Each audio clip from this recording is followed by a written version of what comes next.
الحمد لله نحمده ونستعينه ونؤمن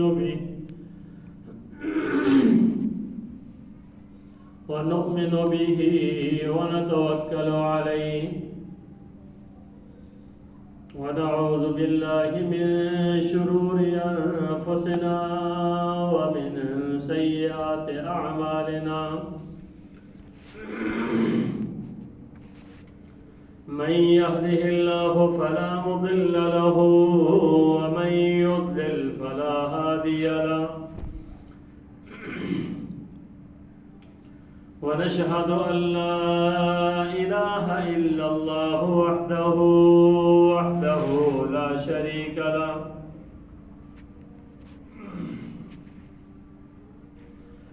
شريك له ولا وزير له ولا ند له ولا مثل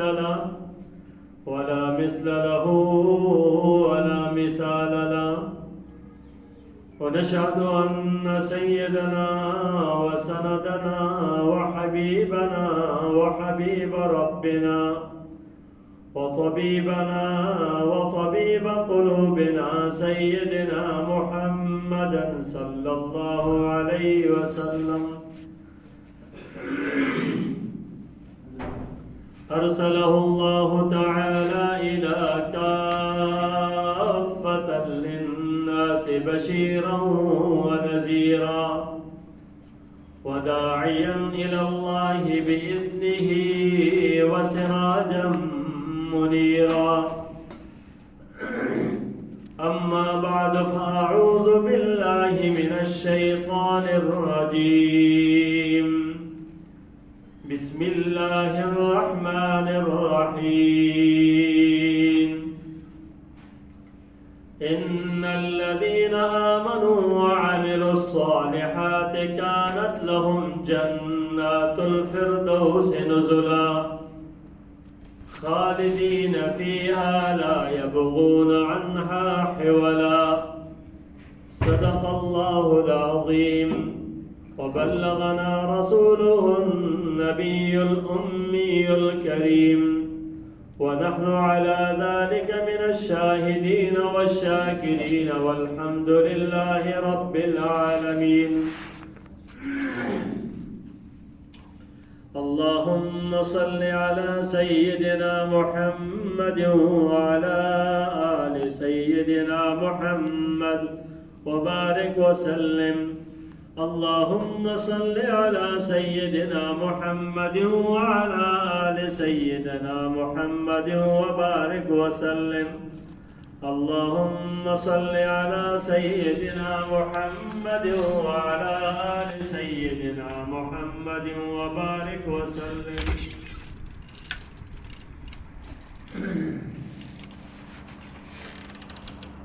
انسان کی کامیابی کا ثمرہ جنت کا ملنا ہے اور اللہ تبارک و تعالیٰ کی رضا، خوشنودی، اور ناکامی کا صلہ جہنم میں جانا ہے اور اللہ کی ناراضگی. تو یہ یقینی طور پہ پورے کے پورے انسان اور جنات جو کہ مکلف مخلوق ہے،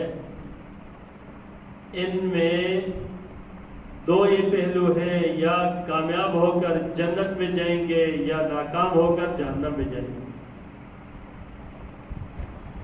اب یہ جنت اور جہنم کیا ہے؟ تو آج جنت کے موضوع کے اوپر بات ہوگی کہ ہمیں پتہ چلے ہمارا یہ جو ٹھکانہ ہے جنت جو اللہ نے مسلمان کے لیے مقرر کیا ہے، کیا کچھ ہے یہ. تو سب سے پہلے تو جو لوگ دنیا میں آنے کے بعد مکلف ہیں، جب عاقل بالغ ہو گئے تو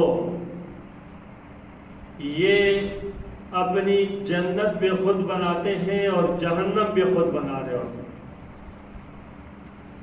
یعنی جو چھوٹے بچے ہوتے ہیں نا، نابالغ بچے ہوتے ہیں، چھوٹے ہوتے ہیں، وہ مکلف نہیں ہوتے، تو جب بالغ ہو جاتے ہیں اللہ کی طرف سے احکامات ڈائریکٹ ان کے اوپر آتے ہیں۔ نماز فرض ہے تو اسی نے، جس پر فرض اسی نے پڑھنی ہے۔ اب اس کو اور جو برے اعمال ہے کہ اچھے اعمال جو وہ کر رہا ہے، تو ان اچھے برے اعمال کے صلہ اسی کو ملنا ہے۔ تو اب یہ جو اچھے برے اعمال کا صلہ ملنا ہے، اس کے بعد اس شخص نے خود اپنی جنت بھی بنانی ہے یا اپنی جہنم بھی بنانی ہے، یہ خود بنا رہا ہوتا ہے۔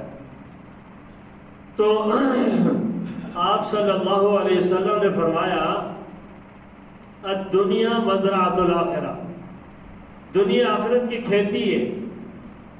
اور اس بات سے ہم بخوبی سمجھ سکتے ہیں کہ کھیت کے اندر انسان دانہ ڈالتا ہے، بیج ڈالتا ہے، محنت کرتا ہے، تو جو ڈالا ہے وہی نکلتا ہے اس کی محنتوں کے بعد۔ تو اگر یہاں نیکی کریں گے تو اس کے بدلے میں جنت ہے، اگر برائی کریں گے تو اس کے بدلے میں جہنم ہے۔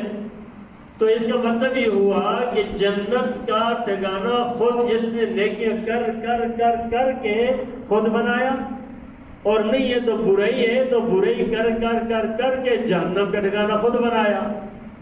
اس لیے تو آپ صلی اللہ علیہ وسلم نے فرما دیا تھا الجنت قیعان، جنت ایک چٹیل میدان ہے۔ جنت کیا ہے؟ کچھ نہیں، بلکہ جنت کے اندر جو کچھ ہے نا، یہ یہاں دنیا سے بنایا جاتا ہے۔ اس لیے کھیتی آخرت کی ہے، دنیا مزرعۃ اللہ، دنیا آخرت کی کھیتی ہے، اور پھر جنت چٹیل میدان ہے۔ جنت کے اندر باغ لگانے، جنت میں مکانات بنانے، جنت میں محلات بنانے، وہ یہاں سے انسان نے بنانا ہے۔ اب انسان جو کچھ کر رہا ہے تو سو ہو رہا ہے۔ تو اس لیے میرے بھائیوں، اللہ کی مہربانی، اللہ نے دروازہ کھول کے رکھا ہے، اور انسان کے اوپر ہے کہ انسان کر کیا رہا ہے۔ اس لیے جنت کا یہ سارا معاملہ، یہ ٹھکانہ یہی سے طے ہوتا ہے، اور جہنم کے بھی یہی سے ہوتا ہے۔ پھر جب دنیا سے انسان جاتا ہے تو حدیث شریف کے اندر آتا ہے کہ تفصیلی روایت ہے، فرمایا کہ جب انسان دنیا سے جاتا ہے نا، تو دنیا سے جاتے ہوئے وہ شخص جو جنتی ہے اور وہ شخص جو جہنمی ہے، دونوں کے جانے کے اندر فرق ہوتا ہے۔ اور آپ صلی اللہ علیہ وسلم ایک موقع پر کہ جب کسی کوئی قبر کھودی جا رہی تھی، ایک صحابی فوت ہوئے، اور آپ وہاں پر تشریف فرما تھے، اور صحابہ اکرام رضوان اللہ علیہم اجمعین ساتھ تھے۔ آپ گہری سوچ میں تھے، اور آپ صلی اللہ علیہ وسلم پر گویا ہوئے کہ بھئی پتہ ہے تمہیں کہ ایک جنتی انسان جب دنیا سے جاتا ہے تو اس کا کیا کیفیت ہوتی ہے، اور جہنمی کیسے جاتا ہے۔ پھر فرمایا کہ جو جنتی شخص ہوتا ہے دنیا سے جب جاتا ہے، نیک آدمی جب دنیا سے جاتا ہے تو سب سے پہلے اس کی روح قبض کرنے کے لیے فرشتے آتے ہیں۔ تو روح تو قبض کرنی ہوتی ہے، اسرائیل نے آ کر روح قبض کرنی ہے، فرشتے نے جو موت کا روح قبض کرنے کا فرشتہ ہے، لیکن اس جنتی آدمی کے لیے ایک جنت کا لباس لے کر آیا جاتا ہے، اور وہ جنت کے لباس لا کر یہ فرشتے کے ہاتھ میں ہوتا ہے، اور اس شخص کی روح قبض کرنے وقت تا حد نگاہ، جہاں تک نظر پڑتی ہے، سفید لباس میں ملبوس فرشتے موجود ہوتے ہیں۔ یہ جو نیک شخص ہوتا ہے نا، تا حد نگاہ، جہاں تک نگاہ جاتی ہے، سفید لباس میں ملبوس ہوتے ہیں، خوبصورت شکلوں کے فرشتے ہوتے ہیں، اور وہ موجود ہوتے ہیں۔ اب یہ اس کا استقبال کر رہے ہیں، ادھر سے اس کی روح کس کیفیت سے نکلتی ہے، حدیث میں آتا ہے آپ صلی اللہ علیہ وسلم نے فرمایا یوں نکلتی ہے جس طریقے سے آٹے سے بال کو کھینچ کے باہر نکالے تو پتہ بھی نہیں چلتا، اتنی آسانی کے ساتھ اس کی روح نکل جاتی ہے۔ اور اس کی روح جس وقت نکلتی ہے تو نکلنے کے ساتھ ہی وہ جو فرشتہ جو جنتی لباس لے کے آیا ہوتا ہے نا، وہ ایک آنکھ جھپک کے برابر بھی اس کا پاس نہیں چھوڑتا، وہ اسے لے کر اس کو روح کو اور اس جنتی لباس کے اندر ڈال لیتا ہے۔ اور اس کے بعد پھر یہ فرشتہ جو ہے نا اس کو لے کر اوپر جاتا ہے، اور لے کر اوپر جاتا ہے۔ یہ شخص اپنے جسم کے ساتھ یہاں موجود ہو، یہ جس جگہ میں ہو، کہیں بھی ہو، یعنی مطلب ہے کہ ایکسیڈنٹ ہو جائے، پہاڑ سے گرے، کچھ بھی ہو جائے نا، یہ جو بھی ہو، یہ کیفیت ہے جسم اور روح کی۔ روح پر موت نہیں آتی، موت تو جسم پر آتی ہے۔ روح تو پہلے سے تھی کہ وہ جو آدم علیہ السلام کو پیدا کرنے کے بعد سب ارواح کو زندہ کیا تھا، نکالا تھا، اور سب سے آدھر لیا تھا اللہ پاک نے، الستو بربکم، میں تمہارا رب نہیں، یہ سب نے کہا تھا ہاں ہے۔ وہ سارے کے سارے انسان تھے، میں اور آپ سارے موجود تھے اس وقت، ہم نے یہ کہا تھا جی ہاں آپ ہمارے رب ہیں۔ اور ابھی آ کر اس عہد کو بھول گئے اور پھر جو ہے نا رب کی طرف متوجہ نہیں ہے۔ تو الغرض میں عرض کر رہا ہوں کہ وہ روح ماں کے باپ کے سے پھر جا کر اس نطفے کے ذریعے سے ماں کے پیٹ میں جب بچہ وجود پاتا ہے نا، تو 4 مہینے کے بعد جا کر یہ روح ڈلتی ہے، یہ وہی روح ہے۔ اور اس کے بعد جسم میں رہی اور اس کے بعد پھر جا کر منتقل ہو گئی۔ اب یہاں پر جب یہ فرشتہ اس سے لے کر چلا جاتا ہے جنت کے لباس میں، اوپر لے جاتا ہے آسمانوں کی طرف، اور آسمان کے اوپر جس وقت جا کر پہلا دروازہ آسمان کا کھٹکھٹاتا ہے، بھائی کون؟ فلاں ابن فلاں آیا ہے، فلاں ابن فلاں۔ تو آسمان کے فرشتے اس کے یہ سارے کے سارے فرشتے ساتھ جاتے ہیں اور کہتے ہیں ہاں فلاں ابن فلاں بہت اچھا انسان تھا، بہت زبردست وہ تھا، اور بہت اچھے جسم کے اندر رہا، بہت اچھے جسم کے اندر رہا۔ اور پھر اس کے بعد وہ استقبال کرتے ہیں، اور پھر اس کے لیے دروازہ کھولا جاتا ہے، اہلاً سہلاً، ان کے لیے خوش آمدید کہا جاتا ہے۔ پھر وہ فرشتے بھی ساتھ مل جاتے ہیں، وہ بھی لے کر اوپر چلے جاتے ہیں۔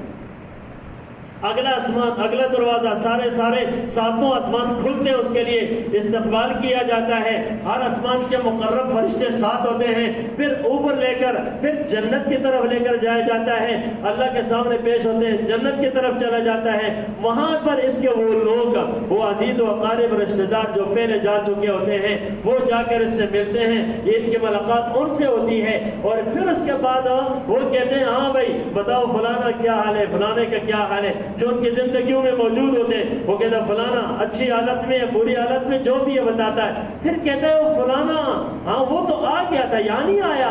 پھر کہتا ہے افسوس وہ یہاں نہیں آیا، وہ جہنمی تھا، وہ جہنم کی طرف چلا گیا، ادھر نہیں آیا۔ اب یہ حال احوال، پھر وہی فرشتے، وہی جو لوگ جو پہلے رشتہ دار کے ہوتے ہیں، وہ کہتے ہیں بھائی تھکا ہوا ہے، دنیا کے جو ہے نا جنجالوں سے چھوٹ کر آیا ہے، اس کو آرام کرنے دو۔ یوں کہتے ہیں جس طرح مسافر جاتے ہیں نا، تھکا ہوا ہے آرام کرنے دو، اور اس کو پھر جو ہے نا کہتے ہیں چھوڑ دیا جاتا ہے۔ یہاں قبر کا معاملہ کیا ہوتا ہے؟ یہ انسان کے جو جنتی ہوتا ہے، قبر تو ایک گھڑا ہے جس کے اندر ڈال دیتے ہیں، اس لیے حدیث میں آتا ہے القبر روضۃ من ریاض الجنہ اور حفرۃ من حفر من النار، یا قبر جنت کے باغوں میں سے ایک باغ ہے، یا جہنم کے گھڑوں میں سے ایک گھڑا ہے۔ یہ آپ صلی اللہ علیہ وسلم نے فرمایا یہ شخص جس کو جو ہے نا جو جنتی ہوتا ہے نا، جب قبر کا معاملہ یہ ہوتا ہے، اس کے روح کا کنیکشن اس کے جسم کے ساتھ ہوتا ہے۔ یہاں آ کر فرشتے آ جاتے ہیں اور اس سے پوچھ لیتے ہیں ہاں بھائی، اس کو اٹھاتے ہیں، بٹھاتے ہیں، کون ہے تو؟ اب بتا ماں تیرا رب کون ہے؟ من ربک، ہاں ماں دینک، ہاں من نبیک، تمہارا رب کون ہے، نبی کون ہے، دین کیا ہے؟ یہ شخص اچھے طریقے سے جواب دیتا ہے۔ پھر کہتا ہے نم کنومت العروس، دلہا کی طرح، دلہن کی طرح تو سو جا، اور تجھے تیرا محبوب جگائے گا، آرام سے سو جا۔ اور یہ آرام کرتا ہے۔ پھر کہا جاتا ہے جنت کی کھڑکی کھل جاتی ہے، اور اس کی طرح سے جنت کے خوشبوئیں ہوائیں تر و تازگی آتی ہے، اور اس کے بعد یہ شخص وہاں آرام کرتا ہے۔ اس سے پہلے جب یہ ہوتا ہے، اس سے پہلے جنت کی کھڑکی کھولنے سے پہلے جہنم کا دروازہ کھول کر بتایا جاتا ہے کہ یہ تھا ٹھکانہ، عمل کر کے تو نہیں، اچھے اعمال کر کے اس ٹھکانے کو اپنا ٹھکانہ بنایا جنت کو، اور وہ تیرا ٹھکانہ بدل گیا ہے، ختم ہو گیا ہے، اب یہ جنت ہے تیرا ٹھکانہ۔ اور پھر اس کی طرف یہ کھولتی جاتی ہے، یہ آرام کرتا ہے، اس کو پتہ بھی نہیں چلتا، اور کتنا وقت ہے، سالوں گزر گئے، پتہ بھی نہیں چلتا، تھوڑے عرصے کے بعد وہ قیامت آ جاتی ہے، اور یہ عیش و عشرت کے اندر ہوتا ہے یہ جنتی۔ تو میں یہاں غور کریں کہ اس کو وہ ٹھکانہ بھی بتایا جاتا ہے جہنم کے پہلے جنتی کو، یہ تھا، تم نے اعمال کر کے اس کو جو ختم کر کے یہ بنایا۔ تو بھائیو یہاں پر خود سوچیں کہ عمل کر کے انسان آمنوا وعملوا الصالحات، آمنوا وعملوا الصالحات، ایمان لائے اور اعمال کیے تو کانت لہم جنات الفردوس نزلا، تو یہ جنت اس کے لیے ٹھکانہ تب بنتا ہے جب عمل کرتے ہیں۔ تو پھر اس کے بعد ہی اگلا مرحلہ آتا ہے، یہاں سے پھر یہ منتقل ہوتا ہے، اس کے بعد حشر جب آتا ہے، قیامت برپا ہوتی ہے، قیامت کے بعد سارے کے سارے انسان دوبارہ سے اٹھائے جائیں گے، سارے کے سارے قبروں سے باہر نکلیں گے، آدم علیہ السلام سے لے کر جتنے بھی ہیں انبیاء امتیں ساری باہر نکلے گی۔ اب وہاں قیامت برپا ہوگی اور میدان حشر قائم ہوگا، وہاں پر حساب و کتاب ہوگا۔ یہ جو آدمی ہے، جو جنت جس کو ہم برزخ کہتے ہیں، یہ جو قبر کا مرحلہ ہے، برزخ کے معاملہ ہے، یہ آدمی دو پوزیشن ہے، اس کی دو پوزیشن ہے۔ اگر یہ جہنمی ہے تو اس کو لے جایا جائے گا سختی کے ساتھ، جنتی ہے تو اعزاز کے ساتھ لے جایا جائے گا۔ لیکن یہ برزخ کا معاملہ ایسا ہے نا، اس دورانیے کے اندر اگر اس کے پیچھے کوئی اعمال آنے والے ہیں، اس نے اپنے پیچھے صدقہ جاریہ کیا ہے، اس نے اپنے پیچھے نیک صالح اولاد چھوڑی ہے، اس نے اپنے پیچھے علم کا ایک راستہ چھوڑا ہے، یہ دین پھیلاتا رہا، تو اس کے پیچھے اگر یہ جہنمی بھی تھا تو اعمال آتے رہیں گے، آتے رہیں گے، آتے رہیں گے، یہاں تک کہ اسی دورانیے کے اندر یہ دوزخی سے جنتی بن سکتا ہے۔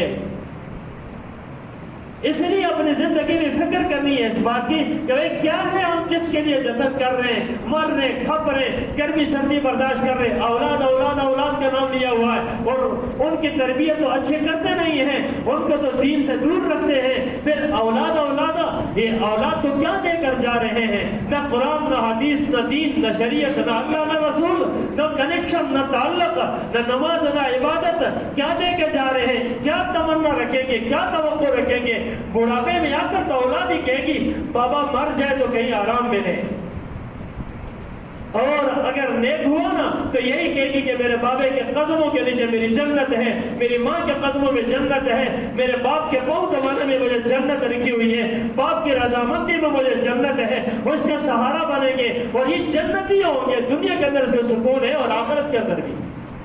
تو میرے بھائیوں، یہ جو دورانیہ ہوتا ہے نا قبر کا، حشر کے اس دورانیے کے بعد اگلا مرحلہ آتا ہے جس کو کہتے ہیں حساب و کتاب۔ یہ حساب و کتاب ہمارے اس دنیا کے دن کے اعتبار سے آدھے دن میں سب کچھ حساب کتاب ہو جائے گا، سب کا حساب کتاب ہو جائے گا۔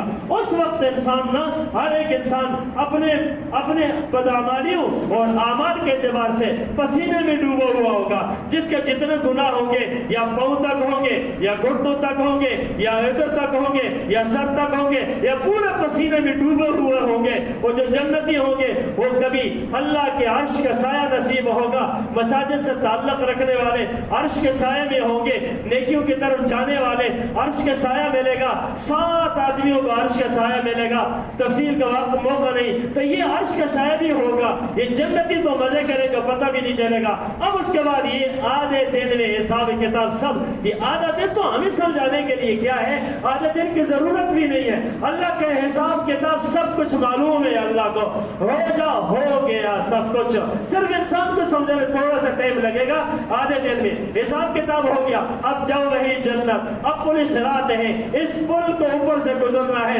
وَإِن مِّنكُمْ إِلَّا وَارِدُهَا كَانَ عَلَىٰ رَبِّكَ حَتْمًا مَّقْضِيًّا. ہر ایک نے گزرنا ہے اس کے اوپر. اب جب جائیں گے جنتی آدمی جو جتنا زیادہ اللہ کا قریب ہوگا وہ بجلی کی چمک کے برابر بھی. یہ بجلی کی چمک کہاں ہے؟ یہ بجلی کا بٹن یہاں دبا کر روشنی کھولنا نہیں. بجلی کی چمک جو چمکتی ہے آسمان پہ کڑک ہوا سامنے ہو جائے گا اور گزر جائے گا. وہ پل صراط جو تلوار کی دھار سے زیادہ تیز اور بال سے زیادہ باریک. اب سمجھیں کہ کیا ہے رب کی رحمتیں گزارے گی وہ کرنا انسان کے لیے بڑا مشکل ہے. تو وہ جو جنت آرام سے کوئی لڑکھڑاتا جائے گا, کوئی آرام سے چڑھ کے گرتے جائے گا, وہ کوئی چلتے چلتے گڑگڑاتے اس طریقے سے پار کر جائے گا. اور جو جہنم میں جانا ہوگا وہ جا کے کافر تو شروع سے قدم رکھیں گے نیچے جہنم میں پڑیں گے. اور جو مومن ہوگا لیکن گنہگار ہوگا وہ گناہوں کی بدولت جہنم میں جانا ہوگا تو یہ چلے گا لڑکھڑاتا گر جائے گا. نیچے آگ ہی آگ ہے, تندور جل رہا ہے, ہر طرف سے آگ ہے. نیچے آگ, دائیں آگ, اوپر آگ, ہر طرف سے. اس غار میں گرے تو کہاں نظر آئے گا انسان؟ پھر کس کو کون تلاش کرے؟ یہ رب کی رحمت ہی ہے اور کچھ بھی نہیں ہے. اور یہ مومن مزے سے پار جائے گا, آرام سے سکون سے جائے گا. اب اگلا مرحلہ جنت کا ہے کہ جنت میں داخل ہو کر کیا ہوگا. تو میرے دوستوں تفصیل گزرے گی انشاءاللہ. ہمیں چاہیے ہے اپنے اللہ کو راضی کریں, اس کا دامن پکڑیں. پیغمبر صلی اللہ علیہ وسلم کی سنتیں ہیں, نجات کا راستہ ہے اور کچھ نہیں ہے. اس وجود میں صرف ایک دل ہے. صاف کریں دل کو, بس دل کو صاف کریں. ساری برائیاں اس کے اندر موجود ہوتی ہے, صفائی اس کی کرنی چاہیے. انسان کامیاب ہے. اللہ تبارک تعالی ہم سب کو جنتیوں کے اعمال کرنے کی توفیق عطا فرمائے.